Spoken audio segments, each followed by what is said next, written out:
Bismillahirrahmanirrahim. Alhamdulillahi rabbil alamin, wassalatu wassalamu ala asyrafil anbiya'i wal mursalin, nabiyyina Muhammadin wa ala alihi wa sahbihi ajma'in. Rabbi syrah li sadri wa yassir li amri wa hlul 'uqdatan min lisani yafqahu qawli, amma ba'd. Fa inna asdaqal hadithi kitabullah wa khairal hadi hadi Muhammadin sallallahu alaihi wasallam, wa syarrul umuri muhdatsatuha, wa kullu muhdatsatin bid'ah, wa kullu bid'atin dhalalah, wa kullu dhalalatin finnar. Muslimin dan muslimat, hadirin dan hadirat yang dirahmati Allah Subhanahu wa ta'ala sekalian, alhamdulillah kita bersyukur pada Allah Subhanahu wa ta'ala pada pagi ini dipertemukan sekali lagi oleh Allah Subhanahu wa ta'ala, dan kita masih membincangkan tentang kepentingan berakhlak dalam kehidupan kita, dan kita menyusuri sejarah sirah Rasulullah sallallahu alaihi wasallam dalam sudut-sudut yang menjadikan kehidupan kita adalah kehidupan yang sangat-sangat bahagia. Dan inilah sebenarnya antara maksud terutusnya Nabi sallallahu alaihi wasallam, yang mana Nabi kata, innama bu'ithu liutammima makarimal akhlaq. Aku ni diutuskan untuk menyempurnakan kemuliaan-kemuliaan akhlak. Maka dengan akhlak ini kehidupan manusia jadi teratur, terurus, dan bahagia, malah membahagiakan orang lain. Dan kalau kita tengok dalam sudut kehidupan Nabi sallallahu alaihi wasallam, baginda ni orang yang sangat disenangi oleh setiap orang, setiap lapisan umur dan setiap lapisan masyarakat. Siapa pun yang mendampingi Nabi sallallahu alaihi wasallam, orang ni akan rasa bahagia. Siapa pun yang mendampingi Rasulullah sallallahu alaihi wasallam, mereka akan rasa bahagia. Kenapa? Kerana tidak ada orang yang lebih baik akhlaknya daripada Nabi sallallahu alaihi wasallam. Bahkan Allah Subhanahu wa taala menyebut, wa innaka la'ala khuluqin azim. Engkau ini berada di atas akhlak yang sangat besar. Jadi Nabi sallallahu alaihi wasallam, tutur katanya, bicara Nabi, pergerakan Nabi, semuanya indah-indah belaka. Sehingga orang yang mendampingi Nabi sallallahu alaihi wasallam, orang ni akan rasa bahagia, dan orang ni akan rasa dialah orang yang paling dikasihi oleh Nabi sallallahu alaihi wasallam. Lalu kalau kita tak kenal, maka kita tak cinta. Tapi kalau kita kenal Nabi sallallahu alaihi wasallam, betapa banyak hati yang merindui baginda. Dan bila Nabi sallallahu alaihi wasallam wafat, betapa banyak hati yang bersedih dan terluka. Dan sehingga para sahabat seakan-akan tidak boleh menerima hakikat bagaimana Nabi telah meninggalkan mereka. Begitu payahnya. Kenapa? Kerana mereka terlalu sayang, terlalu kasih kepada Nabi sallallahu alaihi wasallam. Apa yang menyebabkan mereka sayang? Selain daripada mukjizat Allah Azza wa Jalla, kecintaan kerana Nabi itu adalah Rasulullah sallallahu alaihi wasallam, tetapi dia juga dihiasi dengan akhlak-akhlak yang sangat indah. Jadi memanglah mencintai Nabi ini satu dari sudut agama. Kalau orang ni Islam, dia mencintai Nabi sallallahu alaihi wasallam satu di atas perintah Allah. Bahawa cinta kepada Nabi, qul in kuntum tuhibbunallaha fattabi'uni. La yu'minu ahadukum hatta akuna ahabba ilaihi min walidihi wa waladihi wan nasi ajma'in. Nabi kata tidak sempurna iman seseorang daripada kamu sehinggalah dia mengasihi Nabi lebih daripada ayahnya, anaknya dan sekalian manusia. Para sahabat kemuncak kepada cinta mereka kepada Nabi sallallahu alaihi wasallam. Satu di atas dasar agama. Yang kedua, kerana sifat Nabi sallallahu alaihi wasallam sendiri adalah orang yang melayakkan dia dikasihi. Dengan akhlak baginda, pertuturan baginda, muamalah baginda, pergaulan baginda sallallahu alaihi wasallam. Kerana itu kita mengenali sejarah Nabi, kita baca sedikit cerita-cerita Nabi ini, khusus berkaitan dari sudut sejarah. Mudah-mudahan bertambahnya cinta kita kepada Nabi sallallahu alaihi wasallam dan kita menerapkan akhlak-akhlak ini dan aplikasikan dia dalam kehidupan kita. Lalu insya-Allah kita akan dapat dua juga perkara. Yang pertama, menghidupkan sunnah Nabi sallallahu alaihi wasallam. Yang kedua, kehidupan kita akan bahagia. Kerana hati manusia dia lebih kenal apa yang lebih baik untuknya. Walaupun nafsu kata macam-macam begini, akal begini.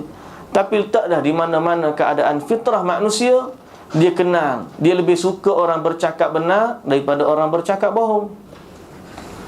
Dia lebih suka tengok orang senyum daripada tengok orang masam. Tak? Dia lebih suka tengok orang yang berbudi daripada orang yang mencuri. Kenapa? Fitrah manusia begitu. Satu, kita dapat menghidupkan sunnah Nabi SAW. Yang kedua, kehidupan kita kalau dihiasi dengan akhlak dari Nabi SAW, maka jadilah kehidupan itu kehidupan yang sangat-sangat bahagia. Baik, muslimin dan muslimat yang dirahmati Allah Subhanahu wa ta'ala sekalian, akhlak yang bersama dengan kita pada hari ini ialah secara umum yang disebut sebagai ij'al lisanaka azban. Jadilah lidahmu manis. Biarlah kamu jadi orang yang bermulut manis. Kena mulut manis ni macam mana? Kena makan gula yang biasa dengar kencing manis. Itu penyakit. Kalau mulut manis, mana orang ni, kalau bahasa sekarang ni apa panggil? Sweet talker. Dia cakap tu memang seronok kita dengar. Tapi bukan perkara-perkara yang keseronokan yang disebut sebagai yang dari soal lelaki dengan perempuan, ayat-ayat berbunga-bunga, mesti keluar ayat yang bombastik dan sebagainya. Bukan. Kita akan tengok bagaimana perkataan Nabi sallallahu alaihi wasallam. Dia kata apa? Dalam hidup kita mesti tak dapat tidak kita akan berinteraksi dengan orang lain. Berinteraksi kepada orang lain, bahkan memberikan nasihat kepada orang lain. Sama ada nasihat itu kepada anak, kepada pasangan, kepada kawan, kepada jiran, kepada ibu bapa, dan dalam semua dalam background latar belakang yang berbeza. Wa'ani, dia kata, in kanatil bidayah bi uslubin munasib wa madkhal latif intahat kadhalik, wa in kanat bi uslub jafin wa madkhal anif intaha kadhalik. Dia kata kalau kita dalam memberi nasihat kepada orang lain, maka setiap permulaan ada kesudahan. Kalau kita memulakan dengan uslub gaya bahasa yang sesuai, maka dia akan berakhir dengan natijah yang sesuai. Kalau kita bermula dengan uslub yang keras, kasar, bahasa yang tak sopan, maka dia juga akan berakhir dengan cara yang tidak sopan. Hari ini kita tengok orang banyak memberi nasihat. Oi, gila ke? Dia nak suruh orang berhenti dan berhenti kat traffic light ke? Orang ni uslub hari ni sangat-sangat kasar. Bila dia sebut, oi, dan tamu-tamu bahasa anak-anak muda, istilah kita nak sebut berapa seberat nak sebut, tapi tak berapa cantik. Dia sudut nak sebut tu berasa berat. Sebab kita tidak diajar untuk sebut perkara-perkara begitu. Tapi kalau kita tengok, Allahu Akbar, berat kepala. Sehingga kalau kita memberi nasihat, contoh, oi gila, dia akan berakhir dengan orang tu akan bermuamalah dengan cara orang gila. Kalau dia sebut, oi bodoh, kamu akan tengok bodoh aku setara mana. Dia akan berakhir, bagaimana kita mula menasihati, dia akan berakhir dengan cara yang begitu. Sebab tu dalam menasihati, kita dalam uslub nasihat, kita ada gaya bahasa. Kita nak tegur seseorang, pegang bahu dia ke, pegang tangan dia.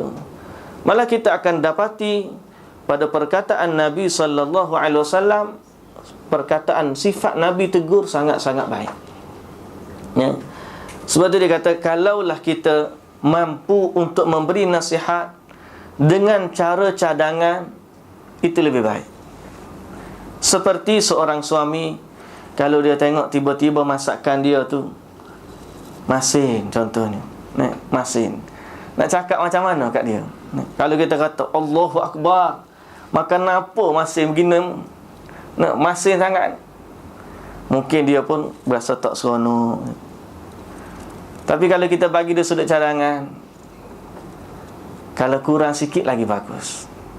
Dari sudut cadangan, bukan kita kata dari sudut marah dan sebagainya. Sifat menegur tu, bagaimana kita dah sebut banyak kali, apabila kita nak menyampaikan sesuatu maklumat, ada pelbagai uslub yang menyampaikan kepada maksudnya yang sama. Contoh, buang sampah dalam tong sampah. Kita boleh kata jangan buang sampah merata-rata. Maksudnya buang tong sampah. Kita boleh kata silakan buang dalam tong sampah. Kita juga boleh kata mohon agar tidak mencemarkan tempat ini. Macam-macam. Tapi uslub bahasa tu kadang-kadang maksudnya satu je, gaya bahasa berbeza. Maka begitulah dari sudut nasihat. Wa kadzalika law ra'aita waladaka muttasikhul malabis faqadima an-nasihah ala syaklin istirah. Kalaulah tengok baju yang kotor, kita kata ya, eloknya kalau tukar pakaian. Dari sudut cadangan. Ataupun apabila seorang nak tegur anak murid, lau ma tata'akhkhar an madrasatika marratan ukhra fa huwa afdal. Kalau lepas ni tak datang, lewat lagi bagus, dia kata. Atau aku lebih sayang kalau kamu suka buat begini dan begini. Itu kita lihat bagaimana Nabi SAW satu hari, Nabi ni tak pernah, kalau dia tengok dia uslub dia sarahah. Apa sarahah? Terus terang, on the spot. Melainkan pada keadaan-keadaan yang sangat-sangat perlu, yang mana Nabi takut orang tersalah faham. Tapi dalam bentuk nasihat, sebagai contoh, Nabi SAW nak tegur Abdullah bin Umar untuk salat malam. Fama da'ahu, Nabi tak kata, "Hei Abdullah bin Umar, mari sini, bangun salat malam." Nabi tak kata begitu. Tapi Nabi dalam keadaan Nabi sebut, Nabi kata, "Ni'mar rajul Abdullah." Sebaik-baik lelaki ni Abdullah apabila dia salat malam. Nampak tak? Nabi tak kata dia, "Kamu Abdullah, bangunlah salat malam." Boleh je Nabi kata begitu. Tapi dalam hadis disebut, "Ni'mar rajul Abdullah law kana yusalli minal lail." Sebaik-baik lelaki ni Abdullah, Nabi kata. Tapi kalau dia ni bangun malam. Nampak tak? Kalau kita dengan anak kita, inilah anak yang paling mak sayang. Tapi kalau dia belajar rajin lah. So dalam uslub-uslub begitu, kita boleh tiru pendekatan Nabi sallallahu alaihi wasallam. Nak kata kepada suami, abang lah yang paling saya sayang. Tapi ada buah tapi itulah. Kalau sekiranya begini-begini, uslub tu janganlah sampai dia pun tengok kita tak percaya mana. Wa fi riwayah qala ya Abdullah la takun mithla fulan kana yaqumul lail fataraka qiyamal lail. Dalam riwayat yang lain, Nabi kata kepada Abdullah, Abdullah, kamu jangan jadi macam dia tu. Kenapa? Dia tu dulu solat malam, kemudian dia tinggal. Dan uslub Nabi bandingkan dengan lain. Nabi tak kata kepada dia terus, tapi Nabi memberi contoh, jangan jadi macam dia.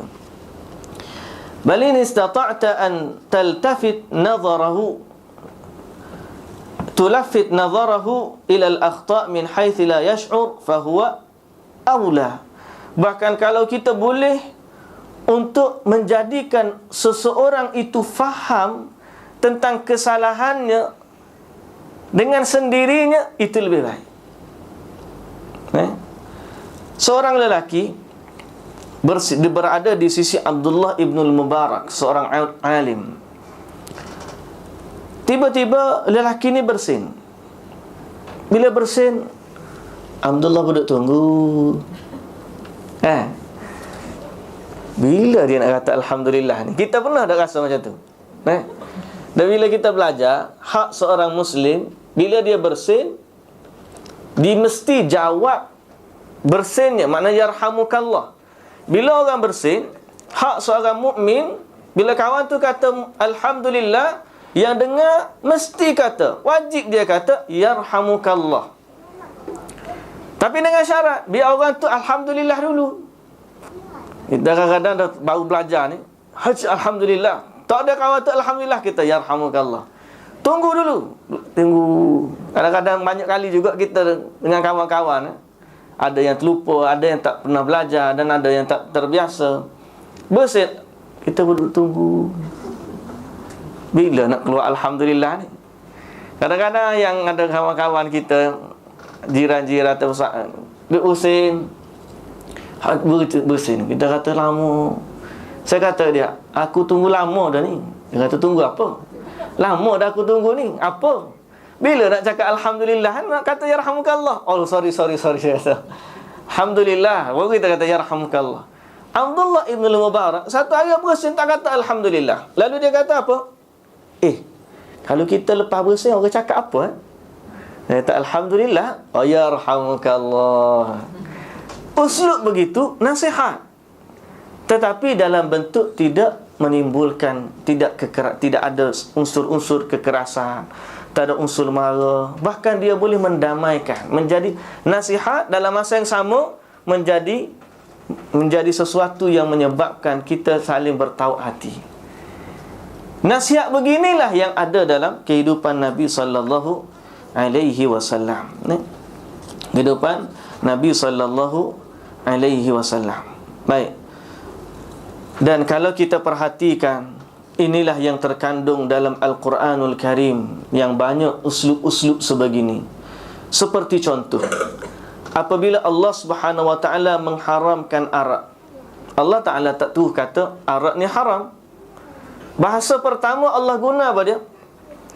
Yas'alunaka 'anil khamri wal maisir qul fihima ithmun kabir wa manafi'u lin-nas. Orang tanya tentang arak dan judi kepada Nabi.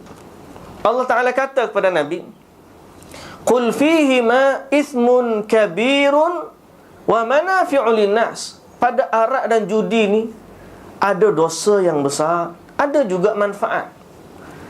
Manfaat ada, mudarat pun ada. Wa ithmuhuma akbaru min naf'ihima. Tapi yang mudarat ni lebih besar daripada manfaat.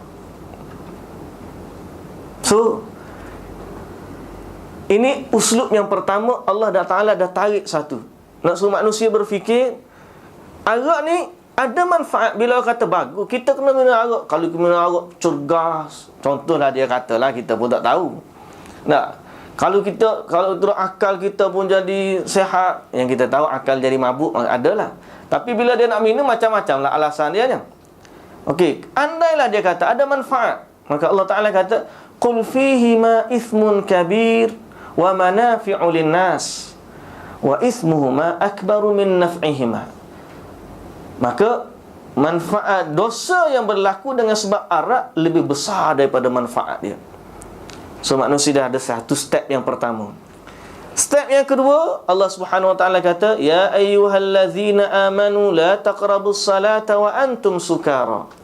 Wahai orang yang beriman, jangan kamu minum arak, jangan kamu salat dalam keadaan kamu mabuk. Bererti Allah larang jangan minum arak sebelum salat. Dan pada tahap yang ketiga, barulah Allah Azza wa Jalla haramkan dia. Ya ayyuhalladzina amanu innamal khamru wal maisiru wal ansabu wal azlam rijsun min amali syaitan fajtanibuhu la'allakum tuflihun. Maka selepas turun ayat ni, orang-orang mukmin pun meninggalkan arak. Wa fi yaumin aqbala Amir bin Rabi'ah as-sahabi al-jalil min safar fa ahda li Rasulillah sallallahu alaihi wasallam rawiyatu khamr jurrah kamilatun mamlu'atun khamra. Wa lam yakunin nabiyyu sallallahu alaihi wasallam yashrabul khamra fil jahiliyah wala fil Islam. Walakinna an-nasa kanu yahduna ilaihi hadaya ahyanan la liyasta'miluha wa innama liyahdiyaha aw yabi'uha. Fakana ba'duhum kana yuhdi ilaihi dhahaban aw hariran fala yalbisuhu wa innama yuhdihi li zawjati aw ghairihin. Nadhara an-nabiy sallallahu alaihi wasallam ila Amir bin Rabi'ah. Satu hari Amir bin Rabi'ah dia balik daripada safar. Dia balik daripada musafir. Tuan-tuan dia baru dia balik daripada musafir, dia bawa hadiah kepada Nabi. Sahabat-sahabat ni memang dia sering bagi hadiah kepada Nabi. Balik musafir, dia akan bawa buah tangan. Dan ini memang satu sunnah. Bila kita bermusafir, kita jangan balik dengan tangan kosong. Kita gembirakan orang yang menyambut kita. Dan kita balik daripada jauh tapi tak ada buah tangan, maka dia pun berasa seronok dengan kita balik. Biar jadi kadang-kadang dia duk tunggu, Abi nak balik ni, ayah nak balik, nak tunggu hadiah apa Abi ada hari ni. Tak mesti mahal-mahal pun, yang kecil-kecil pun, tapi satu sunnah bila kita balik daripada safar, kita bawa buah tangan. Salah seorang sahabat Nabi nama dia Amir bin Rabi'ah. Amir bin Rabi'ah bila dia balik daripada musafir, dia bawa hadiah. Tuan-tuan tahu dia bawa balik hadiah apa pada Nabi? Dia bawa balik satu jurrah, satu bekas. Jurrah ni lebih ke macam tempayan lah, yang penuh dengan arak. Masa tu dia tak tahu arak sudah diharamkan. Dan padahal memang sifat Nabi ni, Nabi bukan setakat sebelum daripada haram tu, yang masa boleh minum pun memang Nabi tak minum dah. Apatah lagi selepas diharamkan. Sifat sebelum daripada Nabi ni, la yashrabul khamr la fil jahiliyah wala fil Islam. Tak pernah minum arak walau masa jahiliyah, walau masa selepas Islam. Memang zaman jahiliyah pun tak pernah minum. Yang orang lain waktu jahiliyah minumlah. Dan pada permulaan Islam tu memang dibenarkan lagi, sehinggalah diharamkan oleh Allah Subhanahu wa taala. Dan ada kawan ni Amir bin Rabi'ah bawa hadiah pada Nabi arak. Memang dia tahu dah Nabi tak minum. Cuma sifat sebahagian sahabat ni, dia tak kisah. Yang dia nak bagi pada Nabi, dia bagilah. Sama ada untuk kegunaan Nabi, ataupun Nabi boleh bagi kepada orang lain, ataupun Nabi boleh jual untuk ambil manfaat dia. Tak kisah. Yang penting dia nak bagi hadiah pada Nabi sallallahu alaihi wasallam. Jadi Nabi pun tengok, ada juga orang nak bagi arak pada Nabi ni. Nabi pun tengok, mustaghraban, pelik Nabi tengok. Dan Nabi pun pandang kepada Amir bin Rabi'ah. Nabi kata kepada Amir bin Rabi'ah, ama alimta annaha qad hurimat.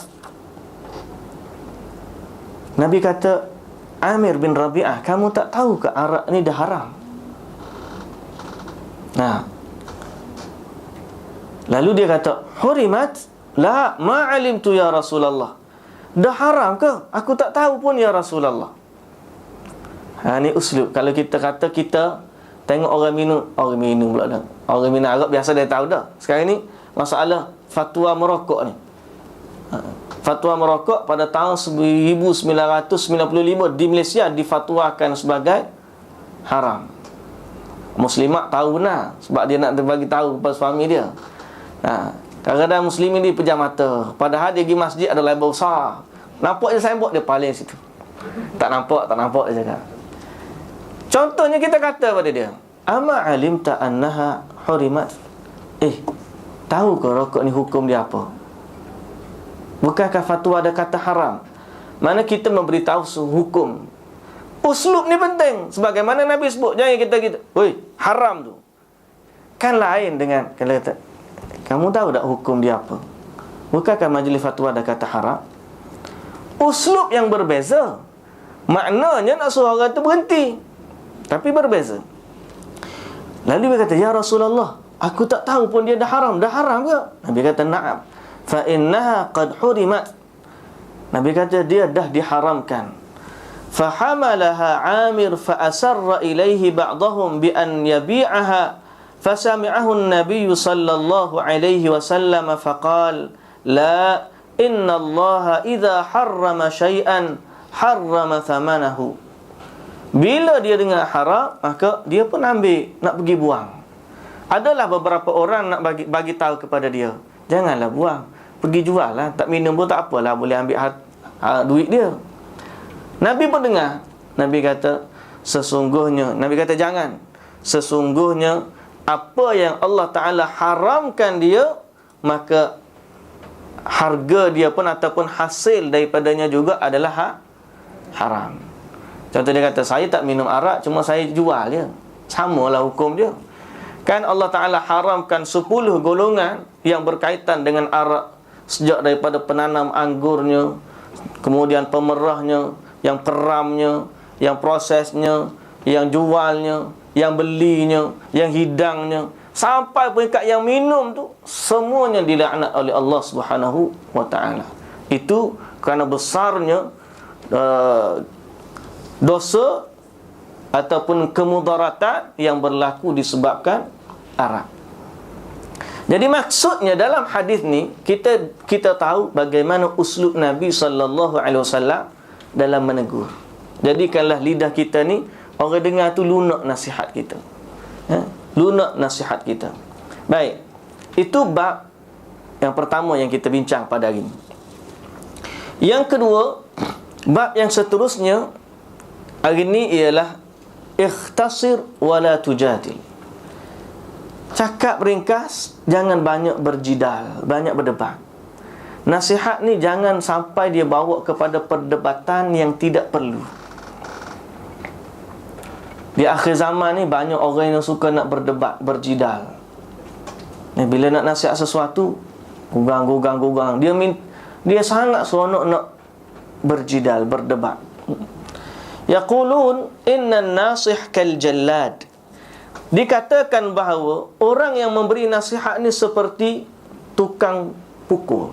Jallad ni orang tukang rotan. Kalau kena nasihat, berasa macam melekat dekat dinding. Kena. Allahu Akbar, kena aku ini. Mereka kata begitu, tapi sebenarnya tak perlu jadi begitu. Ada kata, kalau nasihat aja, istilah dia beletih. Namun aku tak sukalah beletih. Dia kata, oh sini solehah pelakon ni. Nah, bukan beletih, nasihat. Ada setengah-setengah kat masjid saya tu, gugang. Kita tengok macam bergaduh. Dia kata tu baru sembang nasihat, baru tu bukan bergaduh lagi. Kalau bergaduh tak tahulah macam mana. Tuan-tuan kalau pergi tanah Arab, nah, orang Arab ni, kita tengok dia kasarnya kasar. Baru duk gurau, baru kita tengok macam bergaduh. Kalau dia bergaduh tak tahulah macam mana. Nah, gurau baru tepuk atas belakang macam nak terbuah kawan tu. Tepuk tu atas belakang. Kita pun tengok, Allah dia tu pukul. Sekali dia pun angus senyum. Wah, duk gelak-gelak. Rupanya gurau baru. Tu kalau dia tepuk macam tu dah jatuh ke depan baru duk gurau. Kalau dia bergaduh sungguh tak tahulah macam mana. Memang baling batu pecah muka. Baik. Jadi kena nasihat. Nasihat ni, orang yang kena seperti kena sebab. Dia kata kal jallad. Orang nasihat ni sepertilah tukang sebab. Mereka kata begitu. Tapi dia kata aqul maharatul jald. Dia sebenarnya bukanlah nasihat itu seperti tukang sebab, tetapi dia dilihat kepada kemahiran dia memberi nasihat. Ada orang nasihat seperti tukang sebab, betul. Tapi ada orang yang nasihat tak seperti tukang sebab, cuma dia memberikan kesan lebih daripada itu. Sebab itu dalam bab nasihat kita kena tahu, laisatil ibrah bi kathratil kalam wala tulun nasihah wa innama bi uslubin nasih. Nasihat ni tak semestinya dengan banyak perkataan. Dan nasihat tidak mestinya panjang-panjang. Tetapi nasihat yang diperlukan ialah gaya bahasa yang baik dan menyampaikan maksud kepada orang yang tak dinasihati. Dia nak cakap apa sebenarnya? Minggu lepas, Mufti Wilayah Sahibus Sahmahah Dr. Zulkifli Al-Bakri, dia pergi ke masjid kami di Taman Nirwana. Dia bagi satu pernyataan. Saya lupa nama seorang soleh. Dia bila dia tengok anak-anak muda duduk bergelak ketawa, duduk buang masa dengan alat-alat kelalaian mereka. Dia nak tegur tapi dia tak tegur. Dia tak, kadang-kadang payah juga nak tegur kan. Dia kata ada seorang alim ni, dia akan lalu, setiap kali dia lalu dia tanya, Assalamualaikum. Salam. Adik umur berapa? Umur berapa? 19 tahun contohnya, 20 tahun. Ataupun jumpa orang dewasa berapa? 30 tahun. Okey. Esok dia lalu, Assalamualaikum. Salam. Adik umur berapa? Umur 19 tahun. Kalau ada berapa? 30 tahun. Lusa jalan lagi, Assalamualaikum. Salam. Adik umur berapa? 19 tahun, 30 tahun. Sampai kali ketiga tu dia pakcik ni tanya aku tiap-tiap hari, umur aku berapa? Umur aku berapa? Mari ke, lepas tu dia mula tanya. Dia tanya, dia tu siapa? Tiap-tiap hari aku puas dah jawab soalan dia. Tapi akhir sekali dia tanya, dia tu sebenarnya orang soleh, gini. Akhir sekali dia terfikir, kenapa dia tanya aku? Dia bukan orang gila. Lalu dia, salah seorang dia kata, mungkin dia nak bagi tahu, nak tanya umur kita berapa, nak bagi tahu jangan habiskan umur kita dalam perkara yang sia-sia. Akhir sekali dengan sebab soalan itu, yang semua duduk situ insaf dan meninggalkan tempat itu dan pergi ke masjid bersama dengan seorang alim tadi.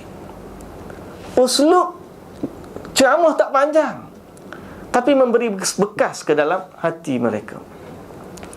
Dia tanya begitu je. Kita kata hebatnya para ulama. Satu, mereka memiliki daya ilmu yang tinggi. Yang kedua, mungkin hubungan mereka dengan Allah Subhanahu Wa Taala itu sangat rapat, sehingga bila dia memberi nasihat, walaupun cakap tak banyak, tapi maksudnya sampai. Kerana yang memberi hidayah bukan dia. Kita pun kalau kita bagi nasihat panjang lebar pun, yang memberi hidayah bukan kita. Yang memberi hidayah ialah Allah Subhanahu Wa Taala. Yang dia nak ialah amar ma'ruf nahi munkar. Bahawa kita dah tegur, cara mana itu terpulang kamu. Soal yang memberi hidayah ialah Allah Subhanahu Wa Taala. Jadi dua. Yang pertama, akal dia tu Masya Allah tinggi. Dia tahu. Yang penting dia nak suruh budak ni fikir tentang apa? Umur dia, masa dia yang sangat-sangat berharga. Betul, muda ni bukan sekali, muda hanya sekali, tapi mati pun sekali juga. Tak ada dua kali. Jadi dia nak suruh berfikir tentang masa dia. Jadi setiap kali dia berjalan, jumpa, Assalamualaikum, adik umur berapa? Sampai kawan tu dah letih dah jawab, dia berfikir, dia ni siapa duk tanya? Aku ingat dia orang gila. Tanya dia siapa? Seorang alim. Allahu Akbar. Maknanya dia bukan saja-saja tanya. Bila orang tahu dia ni orang alim, dia ada maksud yang tersembunyi. Lalu dia berfikir dan akhirnya mereka bertaubat kepada Allah. Dengan hanya satu soalan, adik umur berapa? Ini nasihat. Dan saya pernah cerita dalam kuliah sebelum ni, bagaimana seorang alim yang menjadikan sami-sami Buddha di satu pertemuan di Bangkok, masuk Islam 70 orang hanya dengan sebab satu soalan yang kita buat teka-teki dengannya. Apa dia? Antara ayam dengan telur, yang mana dulu ada? Ayam dulu ke telur dulu? Dia kata ayam. Ayam ni lahir daripada telur. Telur datang, telur daripada ayam. Ayam daripada telur. Telur daripada ayam. Yang mana satu jadi? Ayam dulu ke telur dulu? Dia bagi tahu teka-teki je kepada Tutup Sami tolong jawab. Simple. Dudang. Dia jawab, Allah menjadikan ayam tu. Bagaimana Allah Subhanahu Wa Taala jadikan Adam alaihissalam ada Jadi Nabi Adam AS tidak dilahirkan, cuma ada. Daripada Nabi Adam barulah ada zuriat, keturunan dan sebagainya. Akhir sekali dengan teka-teki tersebut ada 70 orang Sami masuk Islam. Allahu Akbar. Kalau kita main teka-teki je, tak sedar pun. Inilah yang disebut sebagai uslub. Laisatil ibarah bi kathratil kalam. Ayat ni tak perlu banyak, tapi biar dia memberi kesan, satu dengan pendeknya, yang kedua dengan hubungan kita dengan Allah Subhanahu wa ta'ala. Tuan-tuan tolong perhatikan bagaimana sifat Nabi SAW menasihati. Akhlak, nasihat memang nasihat, tapi macam mana uslub gaya bahasa. Kalau orang tu suka tengok orang perempuan, nak cakap macam mana? Nak cakap macam mana? Payah. Nabi kata, ya Ali, la tattabi'in nazratan nazrah. Ya Ali, lepas tengok tu jangan tengok lagi. Sebab apa? Yang pertama tu tak apa, yang kedua dah jadi dosa. Uslub Nabi tak marah, cuma Nabi kata jangan ikuti yang kedua daripada yang pertama. Nabi juga kata kepada Abdullah bin Umar, ya Abdullah, kun fid dunya ka'annaka gharibun aw 'abiru sabil. Jadilah kamu di dunia seperti orang asing atau orang yang bermusafir. Habis, titik. Habis itu. Sehingga dalam hadis Sahih Al-Bukhari, Ibnu Umar ni pula dia bagi sambungan kepada hadis tersebut. Lalu dia kata, apabila kamu pagi jangan tunggu petang, apabila kamu tunggu petang jangan tunggu pagi. Dia yang sambung sebab dia faham. Nabi bagi sikit je, dia faham panjang. Sebab apa? Ini uslub Nabi SAW. Nabi juga kata kepada Mu'adz bin Jabal, ya Mu'adz, wallahi inni uhibbuka. Wahai Mu'adz, demi Allah aku sayang kepada kamu. Fala tada'unna fi duburi kulli salatin an taqul Allahumma a'inni ala zikrika wa syukrika wa husni ibadati. Wahai Mu'adz, aku sayang kepada kamu. Lalu janganlah kamu meninggalkan selepas setiap kali salat, kamu kata Allahumma a'inni ala zikrika wa syukrika wa husni ibadatik. Maka Nabi SAW kata kepada Umar, ya Umar, innaka rajulun qawi. Wahai Umar, kamu ni lelaki yang kuat, maka janganlah kamu berebut-rebut dengan manusia sewaktu nak cium Hajarul Aswad. Pesanan Nabi ringkas dengan uslub yang baik, tetapi memberi bekas kepada orang-orang yang berakal di sekelilingnya. Laqiya Abu Hurairah radhiyallahu anhu al-Farazdaq asy-sya'ir faqala ya ibn akhi inni ara qadamayka saghirataini fala ta'dam lahumā mawdi'an fil jannah ya'ni fa'mal lahumā wada'anka qadhfal muhsinat fi sya'rika. Seorang sahabat Abu Hurairah, dia jumpa seorang penyair nama dia Farazdaq.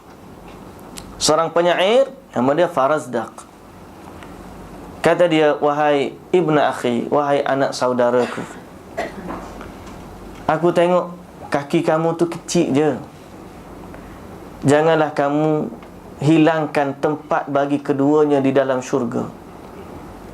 Maknanya apa? Sebab dia ni seorang penyair yang suka bagi syair tentang wanita. Syair-syair yang menimbulkan syahwat. Bahkan ada syair-syair yang qadhful muhsinat, yang menuduh wanita-wanita baik sebagai jahat dalam syair dia.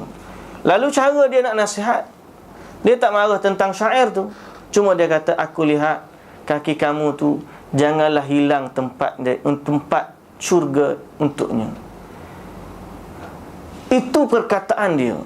Lalu dengan perkataan ini, mereka yang berakal akan berfikir. Umar radhiyallahu anhu, Umar ibn al-Khattab radhiyallahu anhu, sewaktu dia duduk di atas pembaringan nak meninggal dunia. Kita semua tahu cerita Umar. Waktu Umar ni kena tikam, betul tak? Umar kena tikam dan dia sakit beberapa hari sebelum meninggal dunia. Di saat dia sakit tu, orang datang berziarah kepada Umar Al-Khattab radhiyallahu anhu. Dalam banyak-banyak yang ziarah, tiba-tiba ada seorang lelaki pemuda yang datang ziarah Umar Al-Khattab radhiyallahu anhu. Lalu dia kata, "Abshir ya Amiral Mu'minin bi bushra Allahu laka, bi bushra Allahi laka min suhbati Rasulillah sallallahu alaihi wasallam wa qadima wa qidam fil Islam ma qad alimta thumma wullita fa'adalta." Seorang pemuda mari dia puji. Biasa dia orang mari, dia bagi perkataan-perkataan baiklah kepada Umar Al-Khattab. Dan ini juga sunnah. Di saat kita tengok ziarah orang sakit, kita kena buat apa? Apa kalau orang sakit nak buat apa? Kita nak ziarah dia, apa yang kita nak cakap? Ada dulu kawan aku sakit macam ni, apa seminggu meninggal dia. Takkan nak cakap macam tu. Nak cakap apa kalau orang sakit? Antara sunnah ialah kita cakap kebaikan dia, supaya dia jadi orang yang berharap kepada rahmat Allah Subhanahu wa taala. Kan Nabi kata, la yamutanna ahadukum, atau perkataan Nabi saya lupa, la yamutanna ahadukum illa wa huwa yuhsinu dhanna billah, atau kama qala Nabi sallallahu alaihi wasallam. Atau Nabi kata, la yalqa ahadukum rabbahu, atau gitulah lebih kurang. Melainkan maknanya Nabi kata, janganlah mati seorang daripada kamu bertemu dengan Tuhannya melainkan dia dalam keadaan baik sangka dengan Allah. Apa maksud baik sangka dengan Allah? Dia rasa Allah Azza wa Jalla akan ampunkan dosa dia dan Allah akan terima amalan-amalan dia yang baik. Jadi antara perkara yang dilakukan oleh para sahabat sewaktu Umar sakit nak meninggal dunia, mereka mari dan mereka menangkan Umar dengan amalan-amalan dia. Bukan nak puji dia supaya jadi orang yang takabur, tetapi supaya mereka ni rasa Allah Subhanahu wa taala akan merahmati mereka selepas daripada kematian mereka. Ini satu sunnah. Kita pergi jumpa orang sakit, Masya Allah, sabar. Mudah-mudahan dengan kesabaran ni Allah tambah pahala. Atau boleh kata, Allah tak boleh nak pergi masjid dah lah, tak apalah, muka dulu pergi lama mana dah. Mudah-mudahan yang dulu-dulu tu diterima oleh Allah Azza wa Jalla. Ataupun dia tak boleh, mata dia ada musibah dan sebagainya, lalu kita puji dengan perkara yang baik yang dia lakukan dulu, memberi ketenangan kepada diri dia dan juga memberikan harapan kepada rahmat Allah Subhanahu wa ta'ala. Itu perkara yang kita perlu sembang dengan orang sakit. Hatta kalau kita pergi banduan akhir di penjara nak meninggal, kalau kita tengok dia sudah ada wajahnya, gambaran, sifat, kita nampak orang-orang yang bertaubat, dia dah insaf dan sebagainya, jangan lagi diungkit dosa-dosa dia yang silam, sebab dia akan mati bertemu dengan Allah. Maka kita bercerita tentang dia, keluasan rahmat Allah, keampunan dan sebagainya. Itu adab apabila kita menziarahi orang sakit. Kalau sembang cerita tak tahu apa, rugi. Baik. Jadi dia pergi jumpa Umar, dia puji Umar, ya Umar, kamu ni adalah sahabat Nabi sallallahu alaihi wasallam. Dan kamu telah Islam dulu lama dah. Banyak amalan-amalan yang kamu buat dalam Islam. Dan apabila kamu dilantik menjadi khalifah, kamu telah berlaku adil. Thumma syahadah, dia kata, aku bersaksi padanya. Bila Umar kata, wadidtu anna dhalika kafafun la alayya wala li. Umar kata, aku harap itu sudah cukup, bukan untukku, bukan ke atasku. Dia buat itu kerana itu adalah tanggungjawab. Itu adalah tanggungjawab dia kepada rakyat-rakyat dia.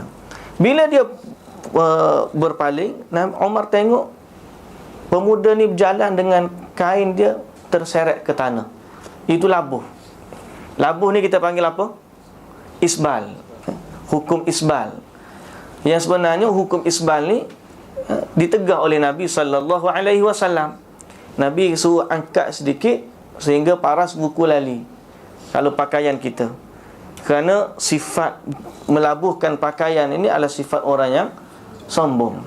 Lalu Nabi SAW tengok, Umar tengok remaja tadi. Nah, Umar pun kata, "Ruddu alayya ghulam." Panggil balik budak tadi. Lalu dia kata, "Ya ibna akhi, irfa' thawbak fa innahu anqa li thawbik wa atqa li rabbik."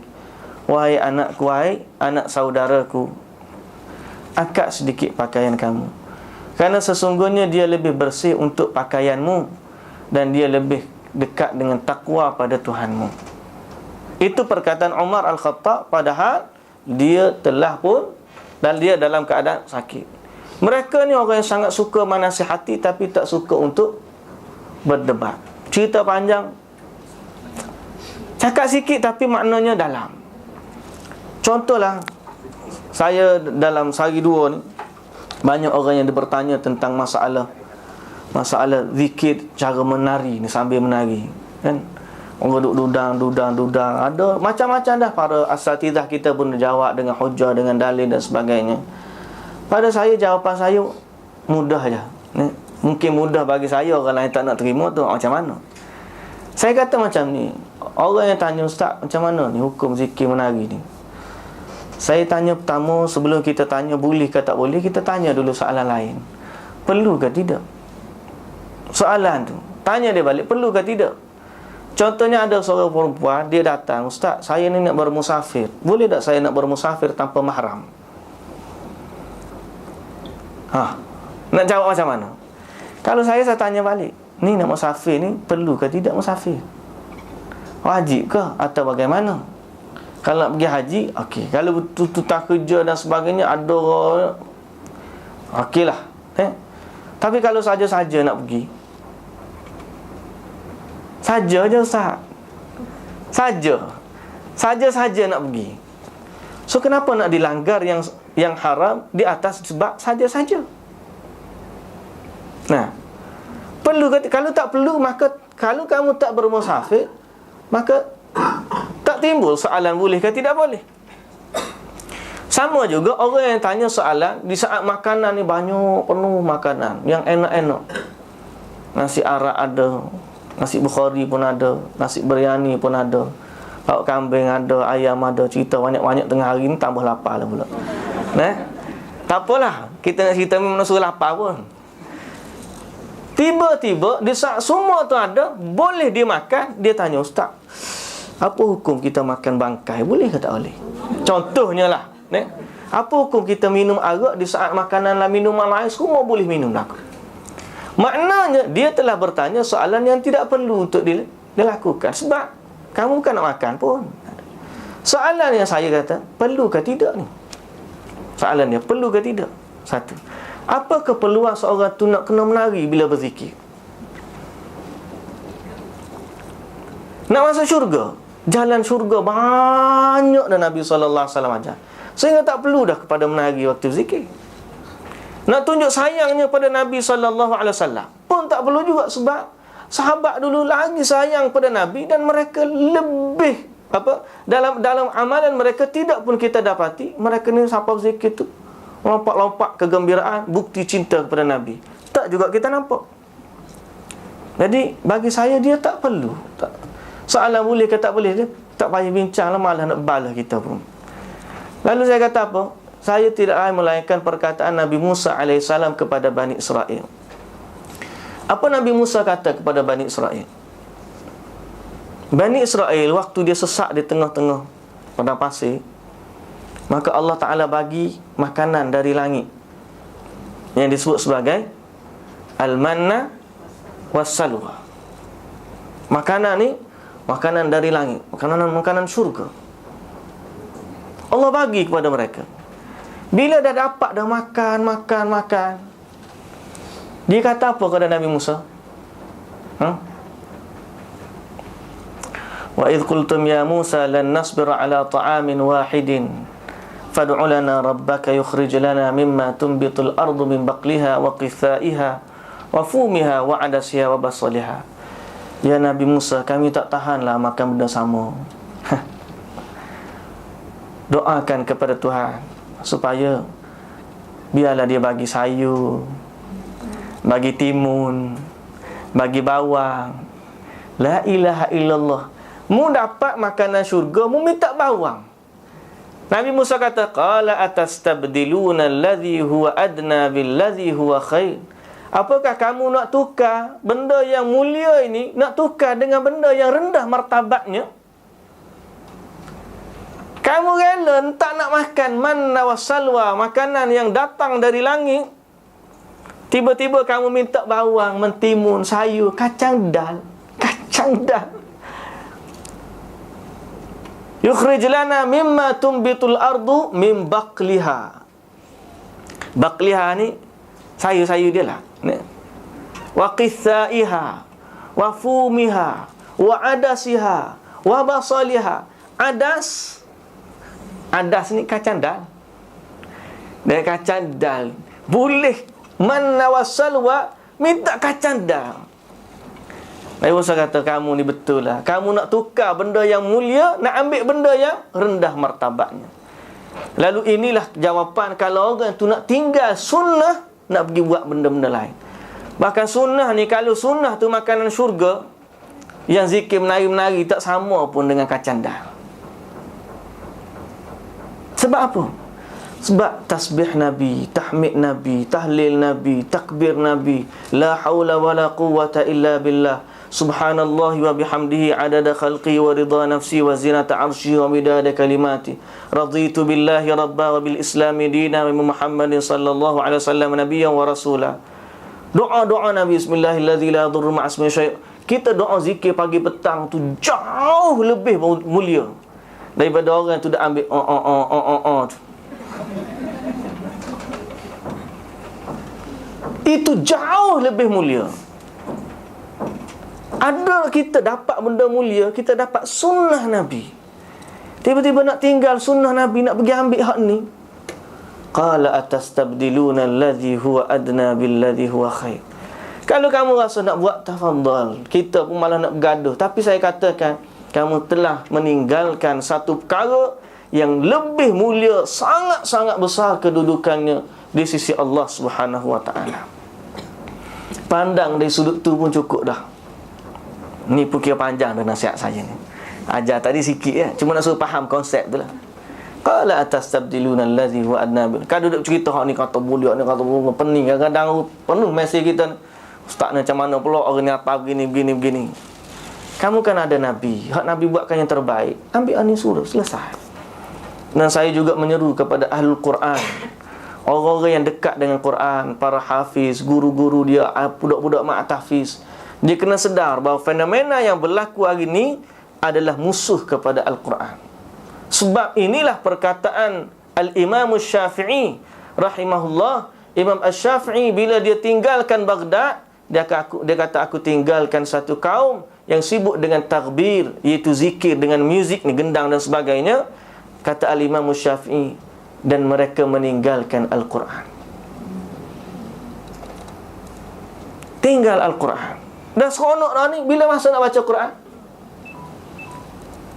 Kalau kita tengok dalam TV ke, kita tengok dalam radio yang dulunya ada Al-Quran, bila masuk benda-benda macam ni, mereka lebih suka pasang ni daripada pasang Quran. Tak percaya tapi tengok. Ini perkataan Al-Imam Syafi'i rahmatullahi alaih. Imam Syafi'i kata orang yang minat benda ni, dia akan tinggalkan Quran. Sebab apa? Orang ni lagi seronok sekadar Quran tu lagu biasa je. Nah, kena lagu Masyari, Syekh Sudais, Bandar Balilah, atau Syekh Mahmud Khalil Al-Husari. Sekarang ni orang tak kenal pun, sebut nama pun tak kenal dah. Sebab apa? Sebab bila orang dah asyik dengan zikir-zikir begini, dia secara automatik dia akan tinggalkan Quran. Ini perkataan Al-Imam Syafi'i rahmatullahi alaih. Jadi saya kata ini adalah satu fenomena yang Ahlul Quran perlu sedar. Ahlul Quran, baik para gurunya, baik pada hafiznya, baik para orang yang belajar tajwidnya, baik orang yang berada pada halaqat Al-Quran, pada orang yang buat tadabbur, pada semua mereka mesti sedar bahawa fenomena yang berlaku hari ini dengan zikir secara menari ke dengan alunan muzik dan sebagainya, dia natijahnya ialah Al-Quran akan ditinggalkan. Itu perkataan Al-Imam Syafi'i, bukan saya yang kata.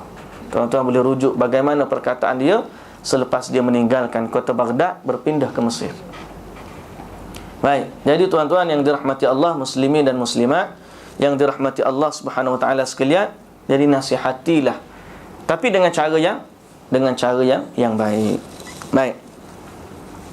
Ada sikit lagi dia sebut watruk al-jidal qadra al-mustata', dan kalau boleh kita ni tinggalkanlah jidal, berdebat kadar yang paling kita mampu. Sebab kebanyakan debat ni tidak berakhir dengan baik. Semuanya nak menegakkan kebenaran dia dan akhirnya tak berkesudahan dengan baik. Nabi sallallahu alaihi wasallam sebut, ma dhalla qaumun ba'da huda kanu alaihi illa utul jadal. Tidaklah sesat satu kaum selepas daripada dapat hidayah, melainkan apabila mereka diberikan ilmu debat. Banyak nak berdebat, yang betul dah pun dah jadi salah. Kadang-kadang ada orang gitu dengan semangat nak berdebat, dia baru belajar sikit, dia tahu benda benar lagi. Akhirnya rupa-rupanya ilmu debat ni bukan yang benar, yang salah saja.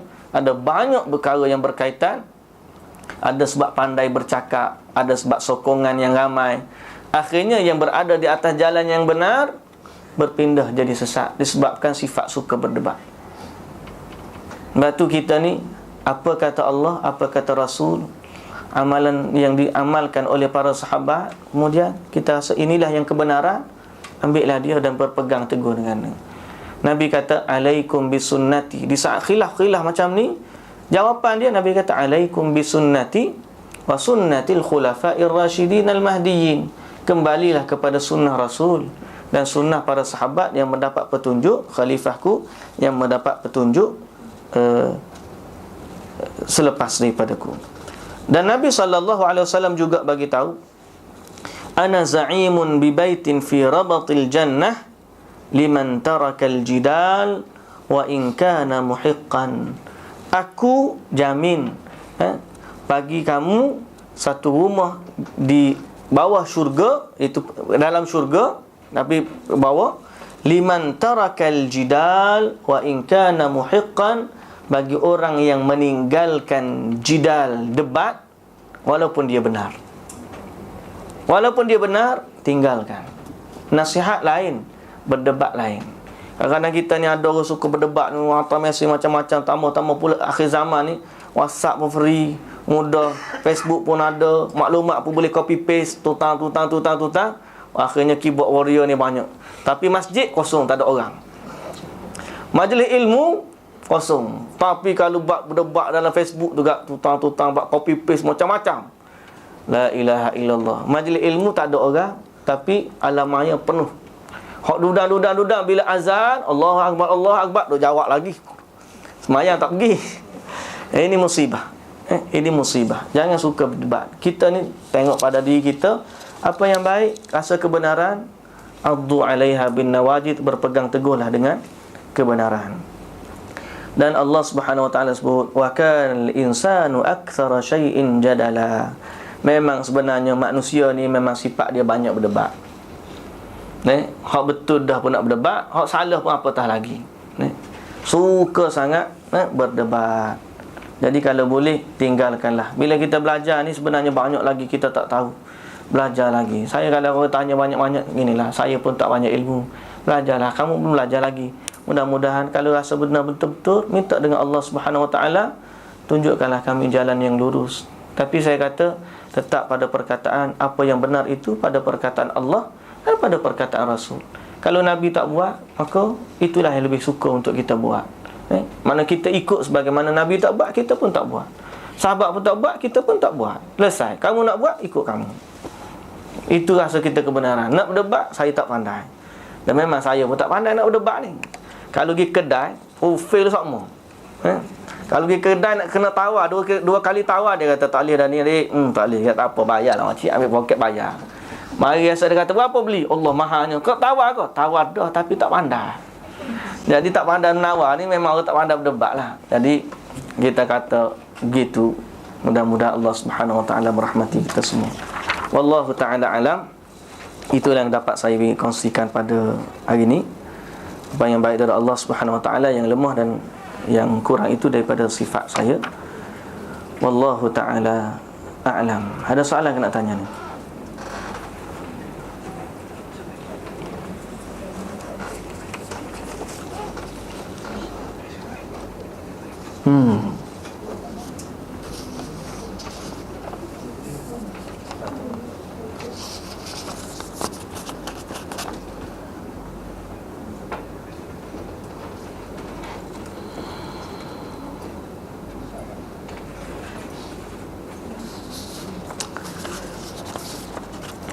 Baik, ini soalan berkaitan dengan hukum bermusafir tadi yang saya katanya. Hukum dia apakah seorang muslimah yang tiada mahram, apakah hukumnya untuk pergi buat haji dan umrah? Kalaupun dia cukup segala kelengkapan dia, kalau dia tak ada mahram, maka tetap saja hukum haji ke atasnya tidak wajib. Sebab mahram ini satu bab al-istita'ah, kemampuan buat haji bagi perempuan ada mahram. Kalau lelaki dah, mana selagi dia tak ada mahram, kalau dia cukup duit semua, tiket boleh ada semua, tapi mahram dia tak ada, dia belum wajib ke atasnya haji sebagaimana orang yang tak ada harta. Dia tak wajib ke atasnya haji sebagaimana orang yang tak ada harta. Jadi itu hukumnya. Sehingga Nabi SAW, seorang lelaki nak keluar berjihad, lalu dia kata, ya Rasulullah, aku nak keluar berjihad dan aku tinggalkan isteri aku nak pergi haji. Nabi kata, pergi berjihad dengan isterimu. Maknanya keluar, tinggalkan ni, pergi mengiringi isteri kamu dalam menunaikan haji itu, ataupun menunaikan haji itu lebih baik. Dari wanita yang tak ada mahram untuk pergi haji dan umrah, maka tidak wajib. Soalan yang kedua, apakah adab baginda sallallahu alaihi wasallam apabila kentut? Soalan apabila kentut. Naam, Nabi sallallahu alaihi wasallam ni, adab dia dari sudut ni, al-idza' kaum muslimin, saya wallahu ta'ala alam, sudut secara jelas apakah ada adab-adab begini. Tapi secara umumnya Nabi sallallahu alaihi wasallam tidak bagi kita ni untuk menyakiti kaum mukminin walaupun dengan bau yang tidak selesa, seperti bawang. Hukum bawang, sebab apa bawang tu Nabi kata jangan datang kepada tempat solat kami? Bukan sebab lain, sebab bau dia je.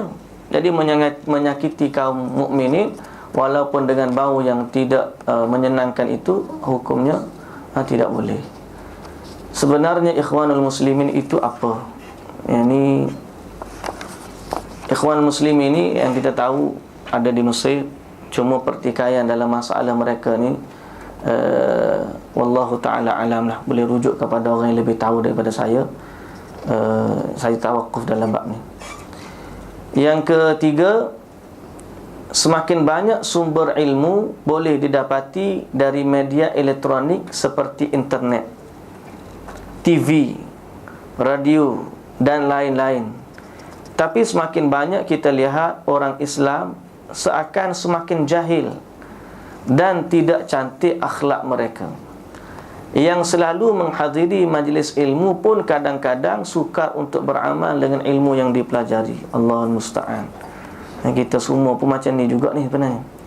Apakah perubahan yang patut dilakukan supaya kita dapat ilmu yang berkah?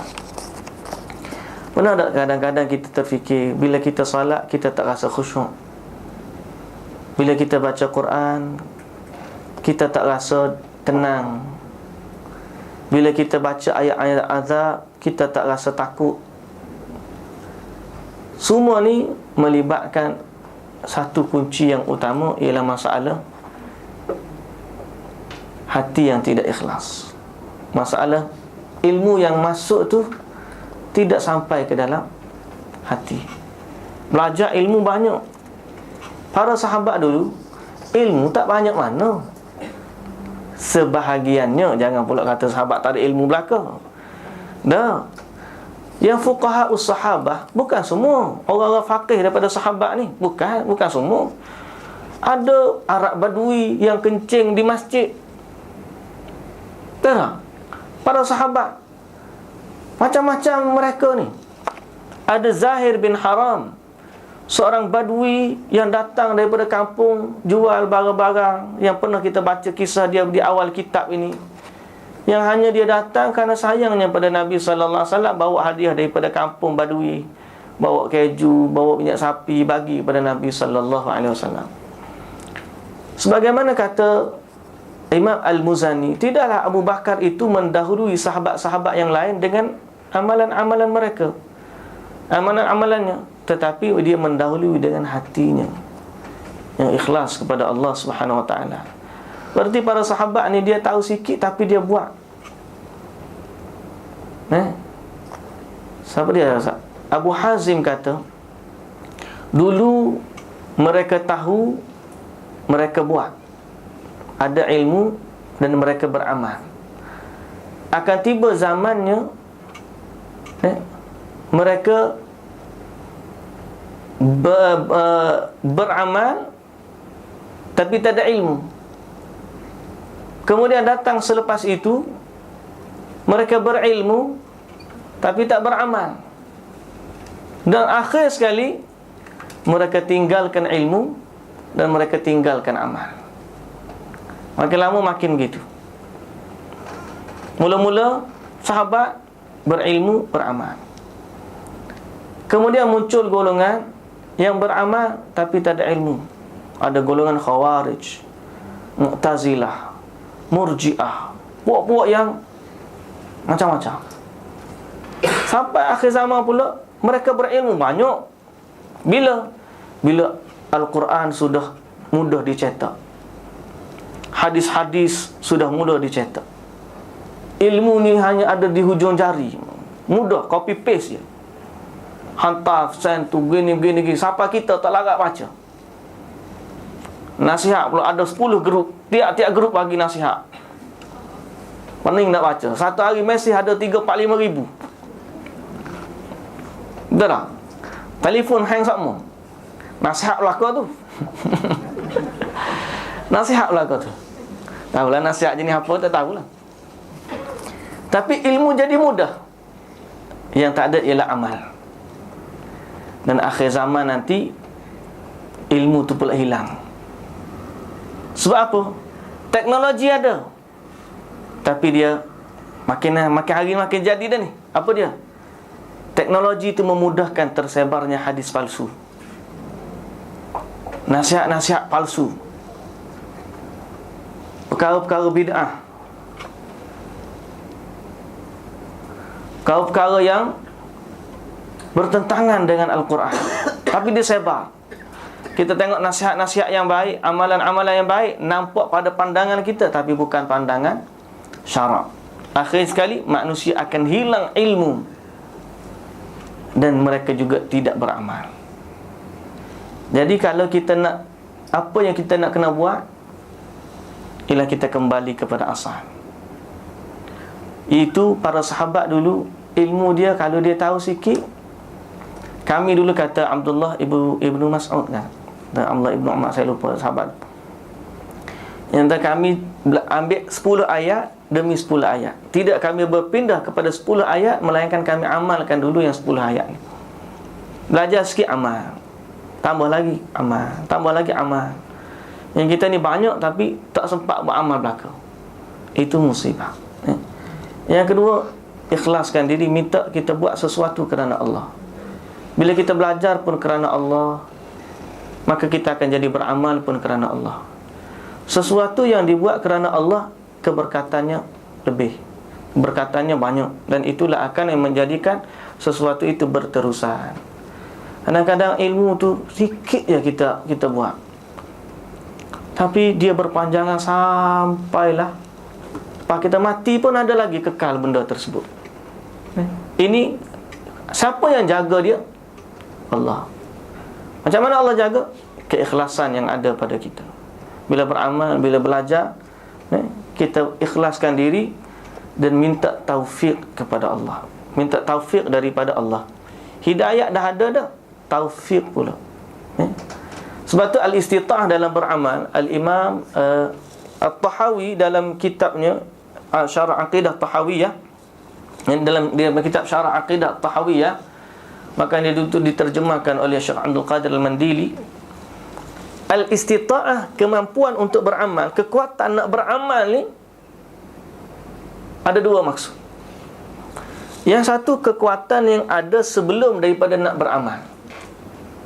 Seperti nak pergi haji kena ada harta, nak ambil wudu kena ada air, nak salat berdiri kena sihat. Makna ini kekuatan fizikal ataupun kekuatan yang ada sebelum kita beramal. Kekuatan yang kedua ialah kekuatan di saat kita nak buat amal.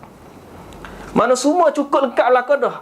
Duit dah ada, tubuh pun sihat. Nak pergi haji ni, visa ada dapat. Tiba-tiba ada satu lagi tak ada. Apa dia? Taufik daripada Allah. Ada orang duit banyak, Hong Kong sampai, Melbourne, Sydney, New York, Tokyo, London, habis semua sampai belakang. Mekah tak sampai. Apa yang dia tak ada? Kekuatan taufik. Sihat tubuh badan. Ni angkat dumbbell 10 kilo main-main. Tang. 20 kilo, satu jari angkat. Ni geng-geng ni semua kuat-kuat belakang ni. Tapi waktu Allahu Akbar, kain selimut tu tak gerak nak angkat. Bukan tubuh tak kuat, taufik tak ada. Bukan kat sinilah, ni hebat belakang ni. Taufik. Yang tak adanya taufik daripada Allah Subhanahu wa ta'ala. Yang ni yang kita perlu minta dengan Allah Subhanahu wa ta'ala. Sebab itulah kita kena banyak zikir. Zikir apa? La haula wala quwwata illa billah. Apa maksud dia? Tiada daya untuk apa? Tiada kekuatan untuk apa? Tiada daya dan kekuatan melainkan dengan Allah. Daya apa? Kekuatan apa? Zikir ni ada tafsiran dia. Bukan saja-saja. Daya apa? Kekuatan apa? Ulama sebut la haula, tiada daya untuk elak daripada maksiat. Wala quwwata, tiada kekuatan untuk buat taat. Illa billah, kecuali dengan Allah. Maknanya di saat kita nak tinggal maksiat atau kita nak buat taat, kita kena minta pertolongan dengan Allah Subhanahu wa ta'ala. Jadi banyakkan zikir-zikir begini. La haula wala quwwata illa billah. Sebab tu ni lah kita baca apa? Bila orang panggil hayya 'alas salah, marilah datang solat. Apa kita jawab? La haula wala quwwata illa billah. Sebab kita nak pergi solat itu dengan taufik daripada Allah. Kalau dia kata hayya 'alas salah, dia pun jawab hayya 'alas salah. Maknanya Tok Bilal panggil masjid, dia panggil mari rumah dia. Nanti dia kata hayya 'alas salah, mari sembahyang masjid, dia pun jawab hayya 'alas salah, mari sembahyang rumah. Tak betul lah. Sebab tu dia kena jawab la haula wala quwwata illa billah. Nak pergi solat tu dengan kekuatan daripada Allah Subhanahu wa ta'ala. Jadi bila kita sebut zikir tu, kita bergantung kekuatan dengan Allah Subhanahu wa ta'ala. Apa jua, sama ada kita nak lari daripada maksiat ataupun kita nak buat taat, banyakkanlah sebut la haula wala quwwata illa billah. Dan itulah yang Nabi sebut, Allahumma a'inni ala zikrika wa syukrika wa husni ibadatik. Ya Allah, bantulah aku dalam berzikir kepadamu, wa syukrika, dalam bersyukur kepadamu, dan dalam memperelokkan ibadah kepadamu. Itulah ni, wallahu ta'ala alam. Ada satu lagi soalan, apa itu mazhab at-turat? At-turat, wallahu ta'ala alam. Saya pun tak tahu apa yang maksud ni. At-turas ke at-turat? Wallahu ta'ala alam. InsyaAllah nanti kita ada masa, kita jumpa lagi. Wallahu ta'ala alam. Harapan saya, ilmu yang sedikit ni, walaupun kita belajar tak adalah tinggi macam orang lain duk belajar baca Quran tu, baca hadis ni. Orang lain tinggi lagi, kita belajar ilmu simple-simple je. Tapi mudah-mudahan yang simple ni kita boleh amal, dan jadikan dia sebagai satu khazanah dalam kehidupan kita, insya-Allah. Wallahu taala alam. Aqulu qawli hadza wa astaghfirullahal azim li wa lakum. Assalamualaikum warahmatullahi wabarakatuh.